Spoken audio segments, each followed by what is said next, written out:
नमस्कार, मैं हूँ दीपाली राणा। आप देख रहे हैं योर मनी पर्सनल फाइनेंस से जुड़ा हमारा स्पेशल शो जो रोज हम लाते हैं ताकि आपकी मदद कर सके आपके पोर्टफोलियो को बेहतर बनाने में। आपके पास कोई भी क्वेश्चन है mutual fund investment related, portfolio related, आपकी फाइनेंशियल प्लानिंग रिलेटेड, तो आप अपने क्वेश्चन हमें भेज सकते हैं। आप व्हाट्सएप के थ्रू, ईमेल के थ्रू या सोशल मीडिया प्लेटफॉर्म्स के थ्रू कनेक्ट कर सकते हैं। 7045222000 हमारा व्हाट्सएप नंबर है। yourmoney@nw18.com हमारी ईमेल आईडी है। फेसबुक, ट्विटर पर ये शो लाइव जा रहा है, आप देख भी सकते हैं। साथ ही अपने क्वेश्चन भी पोस्ट कर सकते हैं #AskAwaz लिखकर।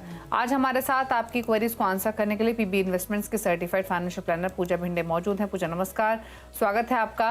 और शो की शुरुआत करने से पहले समझते हैं कि म्यूचुअल फंड्स को लेकर या म्यूचुअल फंड इन्वेस्टिंग को लेकर क्या स्ट्रैटेजी होनी चाहिए, स्पेशली ऐसे मार्केट में जब इक्विटीज ऑल टाइम हाइस पर ट्रेड कर रहे हो। And Pooja, I am sure बहुत क्वेश्चंस आपको मिलते होंगे अपने क्लाइंट्स की तरफ से कि क्या रिडम्पशन कर लेना चाहिए अगर प्रॉफिट्स में है, नई इन्वेस्टमेंट के लिए भी ठहरना चाहिए या फिर नहीं। तो बेसिकली इस तरीके के तमाम क्वेश्चंस हम एड्रेस करना चाहेंगे इस डिस्कशन के जरिए, ताकि एक सेंस मिल सके एक व्यूअर को कि क्या असर होता है म्यूचुअल फंड इन्वेस्टिंग पर जब आप लॉन्ग टर्म का विजन लेकर म्यूचुअल फंड पोर्टफोलियो क्रिएट करते हैं, मार्केट्स ऑल टाइम हाइस पर जाते हैं, तो क्या असर यूजुअली पोर्टफोलियो पर देखने को मिलता है या फिर क्या स्ट्रैटेजी एक इन्वेस्टर की होनी चाहिए, बताइए। जी बिल्कुल, thank you so much Deepali. And काफी रेलेवेंट क्वेश्चन है, और जैसे आपने कहा, हाँ, काफी व्यूअर्स को भी क्वेश्चंस आते हैं, इन्वेस्टर्स को भी क्वेश्चंस आते हैं कि इस समय पे अब क्या करना चाहिए।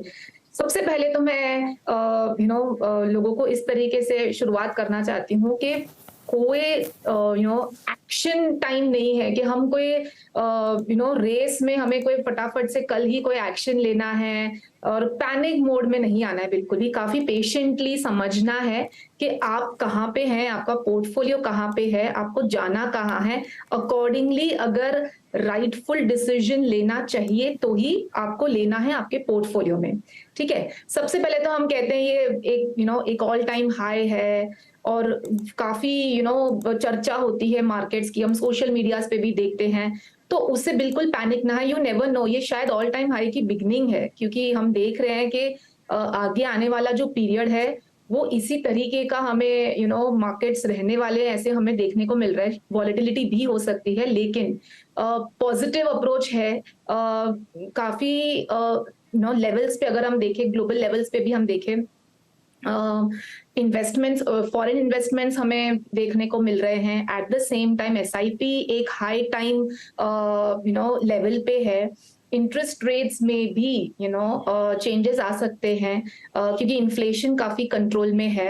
And at the same time अगर हम देखें तो बैंकिंग और इस तरीके के जो काफी सेक्टर्स हैं, इंफ्रास्ट्रक्चर सेक्टर्स है, उसमें भी ग्रोथ अर्निंग्स हमें देखने को मिलेंगी। सो बेसिकली काफी फैक्टर्स देखें तो इंडियन इक्विटी मार्केट्स के लिए बहुत ही अच्छे हैं, और आगे भी अच्छे ही देखने को मिलेंगे। अब एज एन इन्वेस्टर हमें क्या करना है? सबसे पहले तो हम हमेशा जो फंडामेंटली बात करते हैं ना कि गोल के हिसाब से आपको प्लान करना है। तो अगर आपके गोल लॉन्ग टर्म है, जैसे आपने प्लानिंग की हुई, आपने एसआईपी शुरू कर रखी है 5 साल, 10 साल, 15 साल, तो इस बीच में अगर इस तरीके की आपको कोई वैल्यू दिख रही है, आपको कोई चेंजेस नहीं करने हैं, आपको पोर्टफोलियो कंटिन्यू रखना है, क्योंकि आपकी एसआईपी जा रही है हर महीने, और आपने आपकी प्लानिंग कर रखी है उस हिसाब से। ठीक है, अब अगर आपका गोल आने वाला है, मतलब 1 साल के अंदर या 1 डेढ़ साल के अंदर आपका गोल आने वाला है, आपको एक बड़ा अमाउंट बच्चे के एजुकेशन के लिए, या अगर आपका रिटायरमेंट का कोई गोल है, या तो फिर शादी करनी है बच्चों की, या घर खरीदना है, बेसिक से अगर समझो घर का डाउन पेमेंट भी करना है, और इस तरीके का अगर आपका गोल है, तो डेफिनेटली आप प्रॉफिट बुक कर सकते हैं। क्योंकि हम देख रहे हैं पोर्टफोलियोज में आपको आराम से डबल डिजिट रिटर्न्स देखने को मिलेंगे, मोर देन 15% रिटर्न्स देखने को मिलेंगे, चाहे वो लार्ज कैप है, चाहे वो एक बैलेंस्ड फंड भी क्यों नहीं है। मैं देख रही हूँ कि काफी बैलेंस्ड फंड्स और हाइब्रिड कैटेगरी के फंड्स के भी रिटर्न्स बहुत ही आकर्षित हैं। सो डेफिनेटली अगर आपका गोल है तो आप प्रॉफिट बुक करके उसे आप डेट फंड में शिफ्ट कर सकते हैं। जब भी आपका गोल आएगा आप उसमें से निकाल सकते हैं। नेक्स्ट, अगर आप इन्वेस्ट करना चाहते हैं, एसआईपी आपकी जो चल रही है वो चलने दे, अगर आप बढ़ा सकते हैं तो डेफिनेटली आपको एसआईपी बढ़ानी ही चाहिए। एटलीस्ट 1-2 साल के लिए भी बढ़ा सकते हैं तो भी बढ़ा लीजिए, क्योंकि काफी अच्छा समय है इस तरीके के रिटर्न्स को और वॉलेटिलिटी को एंजॉय करने का। अगर आप लमसम निवेश करना चाहते हैं एक मुश्त, तो आप एक साथ पूरा पैसा ना लगाएं, आप एसटीपी जो सिस्टमैटिक ट्रांसफर प्लान उसका रूट अपनाइए, डेट फंड में डाल के उसको आप हर महीने या थोड़ा उसको और हर वीकली अगर आप एसटीपी देंगे तो भी आपको अच्छा खासा उसमें वॉलेटिलिटी एक्सपीरियंस करने को मिलेगा। 6 मंथ्स की एसटीपी आप लगा सकते हैं डेट टू इक्विटी। जो कैटेगरी है मैं कहूंगी आप flexi cap multi cap category equity funds में अपनाएं, और हाइब्रिड कैटेगरी में अगर आप निवेश करना चाहते हैं 3 इयर्स 5 इयर्स के हिसाब से, तो आप बैलेंस एडवांटेज या मल्टी एसेट कैटेगरी का भी चॉइस कर सकते हैं। पोर्टफोलियो को रीबैलेंस करने के लिए सिर्फ गोल्स को ध्यान में रखें। एंड सेकेंडली, जब भी हम बात करते हैं पोर्टफोलियो रिव्यू करते हैं तो कुछ फंड्स चेंज करने की सलाह देते हैं। जैसे बहुत ज्यादा सेक्टोरल में निवेश है तो हम कहते हैं स्विच करें, बहुत ज्यादा स्मॉल कैप में है या बहुत ज्यादा इंडेक्स फंड में है तो हम कहते हैं थोड़ा स्विच करें, डाइवर्सिफाई करें। तो डेफिनेटली ये समय है उन चीजों को रेक्टिफाई करने का। या तो गोल्स हैं तो गोल्स के हिसाब से आपको, जैसे मैंने कहा, वो हिसाब से आप प्लान करें, या तो फिर कहीं पे कोई इन्वेस्टमेंट को आपको रेक्टिफाई करना है तो डेफिनेटली आप रेक्टिफाई कर सकते हैं। लेकिन एक चीज समझ के चलिए, अगर आप चाहते हैं कि मुझे प्रॉफिट बुक करना है और मैं बाद में कभी री एंटर करना चाहूंगा, तो आपको समझना है इक्विटी मार्केट्स में सिर्फ प्रॉफिट बुक करना एक चीज नहीं होती, आपको टैक्सेस भी लगेंगे, आपको एग्जिट लोड लगते हैं अगर आप विद इन 1 ईयर इक्विटी में से निकलते हैं तो और बहुत ही मोस्ट इंपॉर्टेंट है आपका अपॉर्चुनिटी रिस्क। मतलब आपको लगे मैंने रिटर्न देख लिया लेकिन आप उसको स्विच करके अगर आप बैंक में ही रखेंगे तो आपको सेविंग्स में तो हार्डली इंटरेस्ट मिलेगा, तो आपको अच्छा खासा रिटर्न मिल रहा था, रिटर्न अपॉर्चुनिटी लॉस हो जाती है। तो सारे पैरामीटर्स को देख के डिसीजन ले, लेकिन अपना जो खुद का फाइनेंशियल प्लानिंग है वो हर एक इंसान की अलग होती है। फाइनेंशियल प्लानर के साथ बैठ के डिसाइड करके फिर ही एक्ट करिए। जी ओके, चलिए, तो ये स्ट्रैटेजी आपको बताई गई है हर पर्सपेक्टिव से और हर पॉइंट ऑफ व्यू के हिसाब से। सवाल जवाब के सिलसिले को शुरू करते हैं और पहले कॉलर हमारे साथ कनेक्टेड हैं, राहुल यादव हैं इंदौर से। राहुल जी नमस्कार, बताइए क्या सवाल है आपका।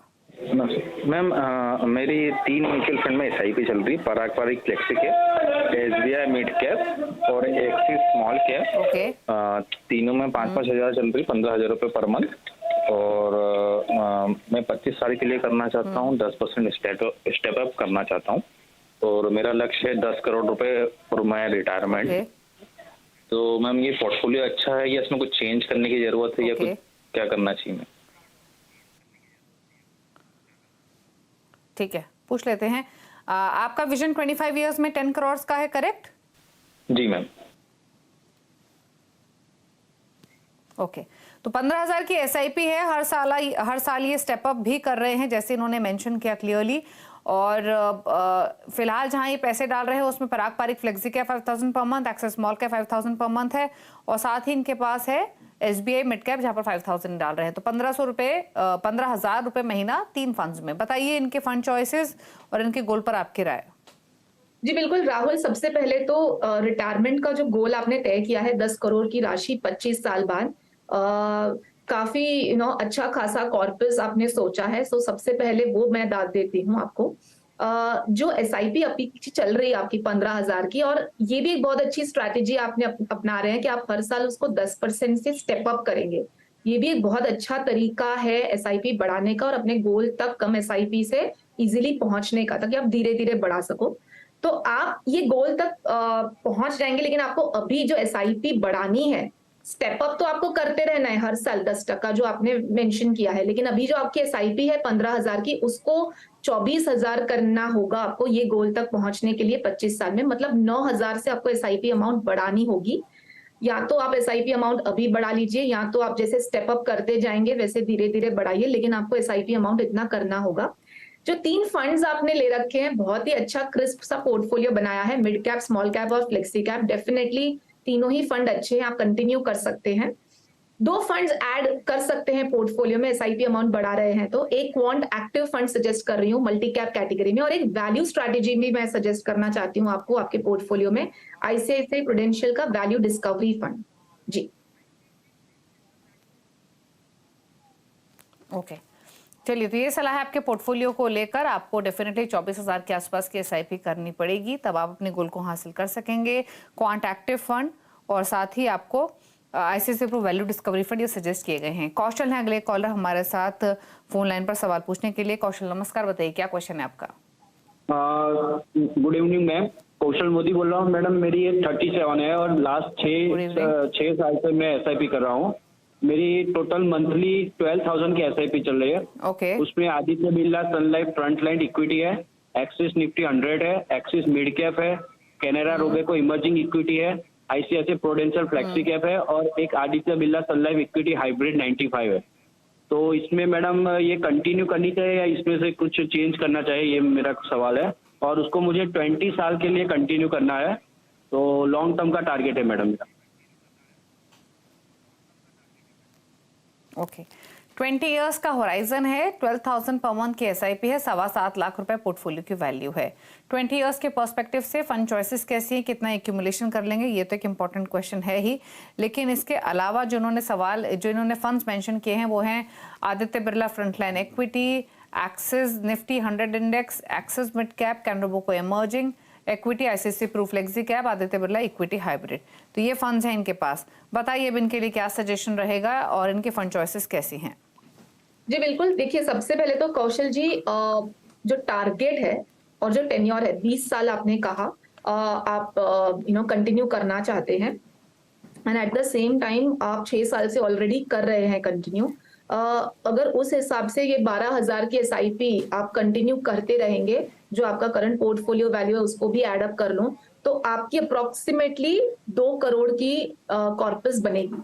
तो यहाँ पे सबसे पहले आपको देखना है कि आपके जो गोल है, ठीक है, वो गोल के लिए 2 करोड़ की राशि ठीक रहेगी, आपको उतना पैसा लगेगा, क्योंकि आप इन्फ्लेशन कंसीडर काफी टाइम मिस आउट हो जाता है कि आपका 20 इयर्स 2 करोड़ की वैल्यू हार्डली हाफ होगी, 1/3 होगी। तो उस हिसाब से प्लानिंग करें एंड देन आप एसआईपी अमाउंट डिसाइड कर सकते हैं। मेरे हिसाब से अगर आप 2 करोड़ की राशि उस समय के हिसाब से चाहते हैं तो डेफिनेटली आपको एसआईपी अमाउंट बढ़ानी चाहिए, क्योंकि इन्फ्लेशन डेफिनेटली कंसिडर करके आपको एसआईपी अमाउंट एटलीस्ट डबल करनी चाहिए। 25,000 टू 35,000 की एसआईपी आप कर लें तो कहीं ना कहीं आप वहां तक पहुंच पाएंगे, ऐसा मैं समझती हूँ। जो फंड चॉइसेस है ना, मुझे लग रहा है आपने बहुत ज्यादा लार्ज कैप एक्सपोजर ले रखा है आपके पोर्टफोलियो में। एक तो ऑलरेडी लार्ज कैप है, एक इंडेक्स फंड है लार्ज कैप निफ्टी 100, एक आपने इक्विटी हाइब्रिड जो अगेन एक हाइब्रिड कैटेगरी का फंड है वो भी ले रखा है। तो इन तीनों में बहुत ज्यादा लार्ज कैप होने की वजह से पोर्टफोलियो में एक ही साइड का एक्सपोजर जा रहा है। सो इन तीनों को मैं आपको डिसकंटिन्यू करने की सलाह दूंगी, और जो बाकी के फंड्स कंटिन्यू करने उसमें आप एक्सिस मिड कैप कंटिन्यू करें, कैनरा रोबेको इमर्जिंग इक्विटी जो large in mid cap category है वो कंटिन्यू करें, आईप्रू फ्लेक्सी इज ऑल्सो गुड, उसमें भी आपको लार्ज कैप मिल जाएगा तो वो कंटिन्यू करें। 2 फंड्स बहुत ही इंपॉर्टेंट आपके पोर्टफोलियो में मिसिंग है, उसको ऐड करें। एक क्वांट एक्टिव फंड जिसमें मल्टी कैप आपको मिल जाएगा, एंड एक स्मॉल कैप मिसिंग है आपके पोर्टफोलियो में। बहुत ज्यादा लंबा हमने जाना है तो एचडीएफसी स्मॉल कैप में सजेस्ट करती हूँ आपके पोर्टफोलियो के लिए। जी ओके, अगला सवाल लेंगे और ये सवाल हमें भेजा है कौशल का, ये सवाल है और एसएमएस के नहीं, कौशल से बात हो चुकी, माफ कीजिए। अगला सवाल हमें आशीष ने भेजा है और सवाल आया है इनका दिल्ली से। 28 साल इनकी उम्र है और 10 साल के लिए 3,000 रुपये महीना की एसआईपी करना चाहते हैं। जानना चाहते हैं किन फंड्स के साथ शुरुआत करें। तो बिगनर हैं, 3,000 पर मंथ से स्टार्ट कर रहे हैं फॉर 10 इयर्स। बताइए क्या सजेशन। जी बिल्कुल, देखिए सबसे पहले तो मैं कहूंगी कि आप हमेशा जब भी आप बिगिन करें ना एसआईपी, आपको जो टारगेट है आपका 10 साल का आपने टारगेट मेंशन किया है, 3,000 की एसआईपी भी आपने मेंशन की है। तो अगर हम महज एक 12% अजम्पशन भी पकड़ के चले तो अप्रोक्सीमेटली 7 लाख का आपका पोर्टफोलियो वैल्यू बनेगा। तो यहीं पे आपकी कोई गैप तो नहीं है ना, मतलब आप जो चाहते हैं वो अमाउंट कितना चाहते हैं, क्या यही अमाउंट है तो ठीक है, क्या अमाउंट इससे ज्यादा है तो एसआईपी बढ़ानी होगी या स्टेप अप करनी होगी। तो ये चीज ध्यान में रख के ही आप बड़े एसआईपी आगे चालू करें। सो 3,000 3 फंड्स में सजेस्ट करूंगी 10 साल के हिसाब से। एक लार्ज एंड मिड कैप आप ले लें आपके पोर्टफोलियो में, HDFC large and mid cap. एक मिड कैप भी आपके पोर्टफोलियो में सजेस्ट कर रही हूँ, कोटक इमर्जिंग इक्विटी फंड, और एक फ्लेक्सी कैप पराग पारेख का फ्लेक्सी कैप फंड। बाकी दूसरे भी, क्योंकि आप 28 के ही हैं, आई एम श्योर दूसरे भी गोल्स होंगे, जैसे रिटायरमेंट का गोल होगा या और भी कोई गोल होंगे, तो उसकी भी प्लानिंग करें, उसका भी कितना एसआईपी बनता है, अकॉर्डिंगली 5 4 या 5 फंड्स आपके पोर्टफोलियो में आप रखें और उसमें टॉप अप करते सकते आप अमाउंट को। जरूरी नहीं है कि हर एक गोल के लिए अलग अलग मुझे एसआईपी रखनी है।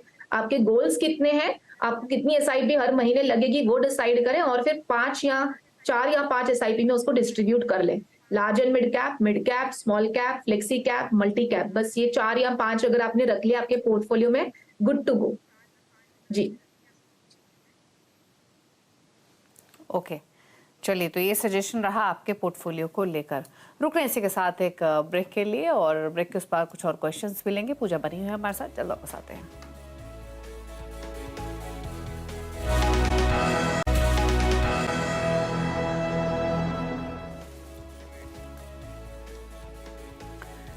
आप देख रहे हैं योमनी, पूजा मंडे हमारे साथ बनी हुई है क्वेरीज को आंसर करने के लिए। फटाफट से लेते हैं कुछ और सवाल, और सवाल लेंगे अब शाहबाज का, जिन्होंने भेजा है ईमेल के थ्रू। इनकी 4,000 रुपये महीने की एसआईपी चल रही है, 15 to 20 ईयर्स का होराइजन है, 1 करोड़ का टारगेट है। फंड्स इनके पास 3 है, निपॉन इंडिया स्मॉल कैप 1500 रुपये महीना, क्वांट स्मॉल कैप 1500 रुपये महीना और मोतीलाल ओसवाल मिड कैप यहाँ 1000 पर मंथ है। तो 2 small cap 1 mid cap fund, total investment है 4000। बताइए क्या करें। जी देखिए, सबसे पहले तो शाबाश को मैं एक चीज कहूंगी कि इन्होंने जो टारगेट सेट किया है 15 से 20 साल, अगेन बहुत ही वेग है, क्योंकि 5 साल के रेंज में पूरी एसआईपी अमाउंट जो है वो डबल हो जाती है।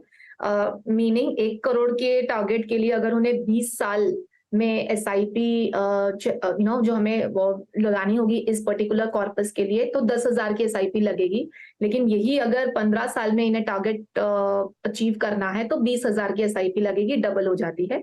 सो बेसिकली ये डिफाइन करना है। और हाल में जो एसआईपी चल रही है वो 4,000 की चल रही है। सो डेफिनेटली एसआईपी आपको बढ़ानी होगी। आप स्टेप अप भी कर सकते हैं, एवरी ईयर 10% से भी आप स्टेप अप करेंगे तो भी आप इस टारगेट तक इजिली पहुंच जाएंगे। अब फंड्स की बात करूं तो बहुत टाइम हम देखते हैं जो ट्रेंड है, जो मोमेंटम है, वो लोग अपने पोर्टफोलियो में शामिल करते हैं, तो उसको आप गलत तरीके से आपके पोर्टफोलियो में शामिल ना करें। क्या होता है, एक स्मॉल कैप आपने ऑलरेडी ले रखा है, अब आपने एक और ऐड कर लिया। सो 2 कैटेगरी के फंड्स एक ही पोर्टफोलियो में रख के कोई आपको मतलब नहीं, आप डाइवर्सिफाई करें। स्मॉल कैप ऑलरेडी एक ऑल टाइम हाई पे चल रहा है, तो आपको डाइवर्सिफाई करना है, आपको थोड़ा लार्ज एंड मिड, थोड़ा फ्लेक्सी कैप, इस तरीके के फंड्स को भी शामिल करना है। सो मोतीलाल मिड कैप कंटिन्यू करें, निपॉन स्मॉल कैप कंटिन्यू करें। क्वांट मैं सजेस्ट करूंगी आप उसको स्मॉल कैप से हटा के आप मल्टी कैप में शिफ्ट कर ले, एक्टिव फंड। और एक पराग पारिक फ्लेक्सी कैप भी ऐड कर सकते हैं, जिसमें आपको लार्ज कैप भी अच्छा खासा मिल जाएगा। सो वैसे आप प्लान करें पोर्टफोलियो को जी। ओके तो 20,000 के आसपास की एसआईपी लगेगी आपको अपने गोल को हासिल करने के लिए, जो कि 1 करोड़ का है। 15 ईयर्स 20 ईयर्स का होराइजन लेकर चलेंगे तो 10,000 की एसआईपी। तो या तो अपना होराइजन बढ़ाइए, या फिर आप अपनी इन्वेस्टमेंट राशि को इंक्रीज कीजिए स्लोली एंड ग्रेजुअली, या फिर धीरे धीरे हर साल भी आप बढ़ा सकते हैं, लेकिन बढ़ानी पड़ेगी। रही बात आपके पोर्टफोलियो के चेंजेस की, तो जैसे मेंशन किया आपको थोड़े से चेंजेस सजेस्ट किए गए हैं। क्वांट स्मॉल कैप से क्वांट एक्टिव फंड में आप स्विच कर सकते हैं, ये सजेशन है। पराग पारिक फ्लेक्सी कैप एक फंड है जो आप ऐड कर सकते हैं। 2 स्मॉल कैप फंड की जरूरत नहीं है, एक ही स्मॉल कैप कैटेगरी का फंड अपने पोर्टफोलियो में रखें। एक और सवाल लेंगे, संजय गुप्ता ने भेजा, 55 साल इनकी उम्र है, 10,000 की एसआईपी है, 35 लाख ऑलरेडी पोर्टफोलियो की वैल्यू हो चुकी है, कितने साल में 1 करोड़ का कॉर्पस इनका हो पाएगा? पोर्टफोलियो इनका काफी बड़ा है, 1000 रुपए ईच डाल रहे हैं ये, तो 10,000 के लिए 10 ही फंड्स इन्होंने रखे हैं। 10 फंड्स के नेम्स मैं मेंशन कर दूं, Canara Robeco blue chip equity, Aditya Birla Sun Life, HDFC, Aditya Birla Sun Life का एमएनसी फंड है, HDFC mid cap opportunities, HDFC flexi cap, Axis mid cap, ICICI Prudential value discovery, Mirae Asset emerging blue chip, ICICI pru mid cap, Sundaram mid cap और SBI small cap. तो ये 10 funds 1000 each, 35 lakh portfolio की value. बताइए पूजा। जी बिल्कुल, देखिए संजय जी, एक तो आपका जो पोर्टफोलियो है 10 साल से आप कर रहे हैं, आपकी उम्र मैं समझ रही हूँ 55 साल है, 10 साल से आप कर रहे हैं और 10,000 की एसआईपी आपकी चल रही है 10 सालों से। सो अगर आपकी पोर्टफोलियो की वैल्यू आज 35 लाख है, तो अगर मैं देखूं तो आपके पोर्टफोलियो ने अप्रोक्सीमेटली 18.8% रिटर्न दिया है, अगर हम CAGR कैलकुलेट करें। सो ऑब्वियसली क्योंकि हम जो शो में बात कर रहे हैं कि मार्केट बहुत अच्छा चल रहा है, इसके लिए आप कोई भी पोर्टफोलियो उठाएं, आपको पोर्टफोलियो में अच्छा खासा रिटर्न देखने को मिला है। ठीक है, अब जो आपका सवाल है कि आप 1 करोड़ कब पहुंचेंगे, अगर क्योंकि इसी एसआईपी को कंटिन्यू करेंगे और इसी तरीके का रिटर्न अगर आपको पोर्टफोलियो में देखने को मिलेगा, तो आप इजीली नेक्स्ट 5 इयर्स में आप 1 करोड़ पहुंच जाएंगे। लेकिन हम हमेशा एक 12% का रिटर्न अजम्पशन लेके चलते हैं कि बेसिक इतना तो आपको मिल ही जाएगा। सो अगर मैं बेसिक भी आपको बताऊं ना उतना रिटर्न के हिसाब से, तो भी आप अनदर 7.5 years में ये टारगेट तक पहुंच जाएंगे। तो ये हो गई 2 बातें आपके टारगेट रिलेटेड सवाल की। अब फंड की बात करें, 10 फंड्स पोर्टफोलियो में बहुत ज्यादा है, बहुत ज्यादा large cap, flexi cap, mid cap, बहुत ओवरलैपिंग है। 5 फंड्स को कंटिन्यू करें, बाकी 5 को आप इसी में टॉप अप कर लें, ऐड कर लें। जो कंटिन्यू करने वो बता देती हूँ। एक large and mid cap continue करें, मेरे Asset emerging blue chip, mid cap में HDFC mid cap opportunity, small cap में SBI small cap, value fund में ICICI प्रूडेंशियल का वैल्यू डिस्कवरी, और एक लार्ज कैप भी कंटिन्यू करना है तो कैनरा बैंक का ब्लू चिप इक्विटी। इन 5 को कंटिन्यू करें, बाकी को आप इसी में मर्ज कर लें। That's it. ओके तो ये चेंजेस सजेस्ट किए गए हैं आपके पोर्टफोलियो को लेकर। थोड़ा पोर्टफोलियो आपको कंसोलिडेट करना पड़ेगा। 10,000 के लिए 10 फंड्स की जरूरत नहीं है, सिर्फ 5 फंड्स भी रखेंगे तो भी बेहतर रहेगा। और वही पूजा ने आपको सजेस्ट किया भी है। आपके पोर्टफोलियो में जितने भी फंड्स उसमें से सिर्फ 5 फंड रखे अपने पोर्टफोलियो में, जिसमें आप 2-2 हज़ार ईच डाल सकते हैं। जो फंड्स रखने हैं वो आप नोट कर लीजिए, बाकी फंड से आप एग्जिट ले लीजिएगा। कैनरा बैंक का blue chip equity, ICICI Prudential value discovery, Mirae Asset emerging blue chip, HDFC mid cap opportunities और SBI स्मॉल कैप, ये 5 फंड्स आप रखिए अपने पोर्टफोलियो में। 2,000 ईच आप डाल सकते हैं। रही बात आपके गोल की, क्योंकि 35 लाख ऑलरेडी आप एक्यूमुलेट कर सके हैं, तो 5 साल के होराइजन के साथ आप आसानी से 1 करोड़ के लक्ष्य को हासिल कर लेंगे। चलिए पूछ लेते हैं पूजा के टॉप 4 फंड्स। ये उन व्यूअर्स के लिए हैं जो नया पोर्टफोलियो क्रिएट करना चाहते हैं लॉन्ग टर्म विजन के हिसाब से। तो पूजा बताइए, एज अ पैकेज कौन से 4 फंड्स पिक किए हैं आपने आज? जी बिल्कुल, आज मैंने क्योंकि मार्केट एक ऐसे लेवल पे है, तो मैंने 2 हाइब्रिड फंड्स आपको बताए हैं और 2 equity funds. Hybrid balance category इस वजह से क्योंकि अगर कोई ऐसी मार्केट में अगर लमसम भी डालना चाहता है तो हाइब्रिड कैटेगरी आप चूज कर सकते हैं। एडलवाइज का balance advantage fund and ICICI prudential का मल्टी एसेट कैटेगरी जो मैंने चॉइस किया है। और 2 इक्विटी फंड्स, ऑब्वियसली हम SIP तो हमेशा कहते ही आपको करनी है।